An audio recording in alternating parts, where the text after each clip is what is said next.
Hello friends, KSRTC ആരംഭിച്ച ഏറ്റവും പുതിയ തഞ്ചാവൂർ വേളാങ്കണ്ണി സർവീസാണിത്. നെയ്യാറ്റിൻകര ഡിപ്പോ ഓപ്പറേറ്റ് ചെയ്യുന്ന KS227 number Trivandrum Velankanni superfast. Thiruvananthapuram Thampanoor bus സ്റ്റാൻഡിൽ നിന്ന് വൈകിട്ട് 4:30 പുറപ്പെടുന്ന ഈ സൂപ്പർഫാസ്റ്റ് നെയ്യാറ്റിൻകര, കളിക്കവിള, നാഗർകോവിൽ, തിരുനെൽവേലി, മധുര, ട്രിച്ചി, തഞ്ചാവൂർ, നാഗപട്ടണം വഴി അടുത്ത ദിവസം രാവിലെ 6:05 വേളാങ്കണ്ണിയിൽ എത്തിച്ചേരും. വേളാങ്കണ്ണിയിൽ നിന്ന് വൈകിട്ട് 3 മണിക്ക് തിരികെ പുറപ്പെടുന്ന ഈ സൂപ്പർഫാസ്റ്റ് ഇതേ റൂട്ടിലൂടെ തന്നെ അടുത്ത ദിവസം പുലർച്ചെ 5 മണിയോടെ ട്രിവാൻഡ്രം എത്തും. ഓൺലൈൻ KSRTCSwift.com എന്ന സൈറ്റ് വഴി ഈ ബസ്സിലേക്കുള്ള ടിക്കറ്റുകൾ ബുക്ക് ചെയ്യാവുന്നതാണ്. ഈ ബസ്സിൽ തിരുവനന്തപുരത്ത് നിന്ന് വേളാങ്കണ്ണിയിലേക്ക് യാത്ര ചെയ്തതിൻ്റെ ഫുൾ വീഡിയോ നമ്മുടെ യൂട്യൂബ് ചാനലിലുണ്ട്.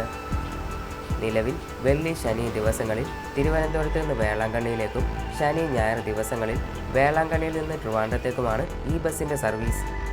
ഇതുപോലെയുള്ള അപ്ഡേറ്റ്സിന് നമ്മുടെ യൂട്യൂബ് ചാനൽ സബ്സ്ക്രൈബ് ചെയ്ത് ഇൻസ്റ്റാ അക്കൗണ്ട് ഫോളോ ചെയ്യാൻ മറക്കല്ലേ ഫ്രണ്ട്സ്.